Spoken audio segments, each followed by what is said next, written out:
Yamani aracyari wa muhungu wanyu umwe ugenda wabagezaho inkuru zigiye zitandukanye ziba zabereye hirya no hino. Rero ndongeye ndifatanyije n'umuryango wanjye se cyangwa abantu mwese munkurikira kuri iyi channel rero nje kubabwira ibintu biteye agahinda rero by'umuhanzi wacu se cyangwa umusobanuzi wacu bita Rocky uzwiho gusobanura amafilime. Nje gukubwira amakosa yakoze rero YouTube ye ikabasha kuba yasibwa, ubu ngubu akaba ari mu marira n'agahinda gakomeye cyane. Kandi subscribe ubuduke nuko wakora kunzogera kugira ngo tujye tubana muri ibi biganiro. Rero jewe aracyari Kwizera Jean de Dieu rero reka nkubwira ati reka tubanze twamamaza. Uri umunyamahirwe ubashije kuba wafungura iyi video ukabasha kuba wayireba. Iyi video irakureba kandi urasanga harimo ibintu by'ingenzi kandi muri wowe ukeneye. Muri Angel S Private Driving Company. Iyi ni company nziza cyane yizewe iri gukorera inaha iwacu mu Rwanda mu bijyanye no kuba bagukodesha imodokari. Ushaka kuba warirukanse ushaka ahantu wakura imodokari warahabuze, muri Angel S tugufitiye imodokari z'amoko yose, aho ukenera imodokari iyo ari yo yose ushaka tukayiguha ukayirirwa mu munsi wose uyigendamo. Waba utanayizi kandi tukaguha umukozi ubashije kuba watwara imodokari neza cyane akirirwa yigutemberezamo. Ku bantu namwe mwifuza gutemberana n'imiryango yanyu, ni byiza cyane hano tubafitiye amamodokari menshi cyane watemberamo n'umuryango wawe wose. Kandi kuri ba bantu namwe mukoresha ubukwe mukaba mukeneye imodokari nziza cyane, muri Angel S hari imodokari nyinshi cyane zijyanye n'amakwe, aho ushobora kuhagera ugahitamo imodokari nziza cyane twaguha. Kuri ba bantu namwe mwifuza kuba mwatumiza imodokari mu mahanga, ni byiza cyane muri Angel S. Izi service nazo turazitangamo imodokari ikakugeraho kandi bidatinze. Kuri ba bantu namwe mwabitse perime mukaba mwarabuze akazi, muri Angel S turi gutanga service zo kwa applyingamo akazi, aho ukuba ufite perime yawe uza tukaguha akazi nta kindi kintu bisabwa. Kwandikire kuri iyi nimero ureba hano kuri WhatsApp ese cyangwa uyiduhamagareho. Ukeneye kumenya aho dukorera wahamagara kuri iyi nimero ese cyangwa ukanyarukira mu mujyi wa Kigali aho bita Kicukiro werekeza ku muhanda ujya i Gahanga. Wakoze cyane kuba wadukurikiye. Rero dore ngicyo dore ikintu kiba kibabaje rero nuko uba watangira ku musabo umwe ukagera kuri 1,150,000 ukabona inkuru imeze uku nguku. Nta mpamvu utarira, buri ahantu twese tuba dukura umugati buriya iyo bigize gutya bikagenda ukundi kundi urababara cyane. Rero Rocky rero yazize ikirere kugira ngo channel ye ibashe kuba yari mu buvingwa na YouTube. Ibi nibyo ngiye kukubwira ahangaha. Nanjye ibintu byambayeho bamaze kuri muvinga channel zanjye zigeze nko muri 2. Ese ko iki abantu dukora izi content z'intambara YouTube kubera iki ubundi itabyemera cyane.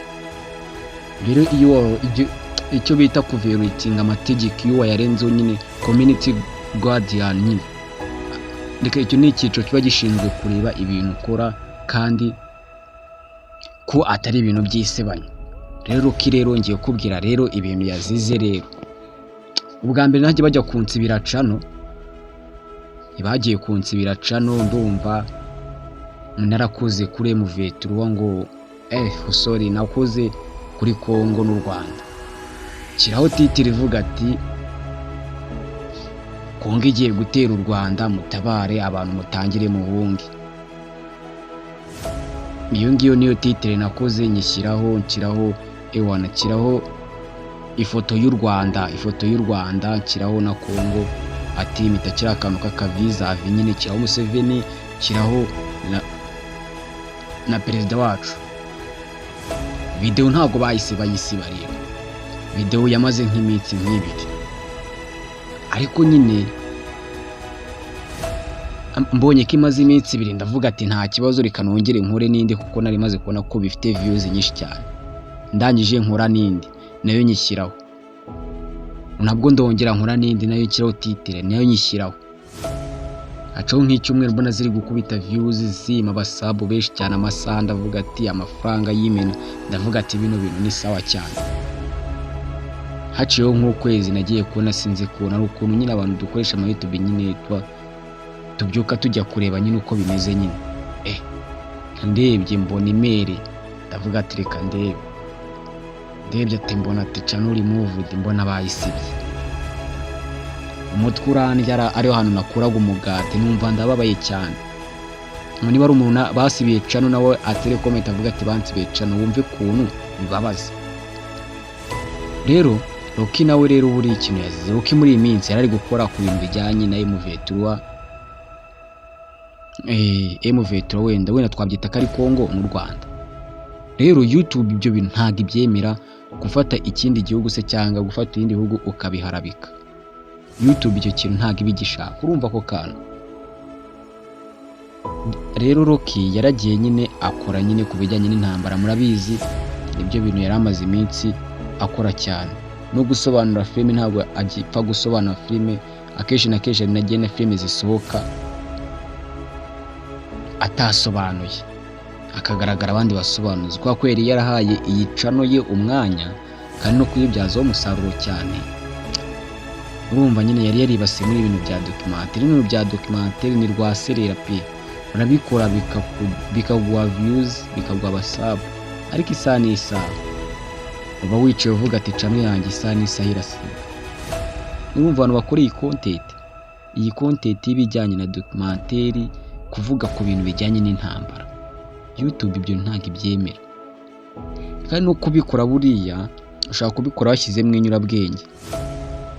Urabizi ko Rocky buri kanya ashyiraga ama video avuga ngo ati noneho ngo u Rwanda ngo nako ngo Burundi bugize gutya, ngo afashe umwanzuro ngo buje gutera u Rwanda, ngo sinzi aho bacu. Ibyo bintu rero nibyo YouTube bidashaka. Iyo ubikoze nabi channel yawe barayisiba, igasibwa yagwaga amafaranga. Niba ari umuntu wigeze kuba monetize nabyandike muri comment, yaratangiye kubona amafaranga channel ye bakayisiba. Umve ko biba bibabaje.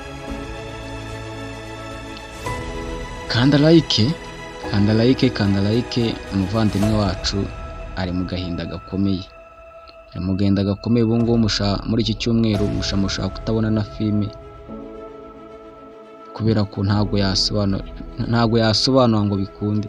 Birababaza cyane. Njye bansibiye channel ndarira cyane. Ubu ngubu niyo mpamvu mbabwatanu dukora content z'intambara. Rero mugomba kwitonda uko urayikora. YouTube iyisibe, nimara kuyisiba ariho wakoraga umugati usange ikakubayeho. Rero mwitonde banyarwanda, abantu mufite channel muri gukora documentaire zijyanye n'intambara, mwitonde. Mwana uyu musobanuzi wacu yamaze kuza miliyoni n'abasabu barenga 500,000. Urumva haburagaho nka 400 ngagwe muri miliyoni 2. Musobanuzi wacu twakundaga pe. Akababwira ati rero turakomeza kugenda dukora andi makuru tumenya ibyo ari byo. Kanda subscribe, wabuke no kuba wakora ku nzogera na like, ni wumva iyi video n'abandi bayikeneye nabo uyibagezeho. Akambabwira ati mukomeze kugira ibihe byiza kandi n'umwaka mwiza cyane.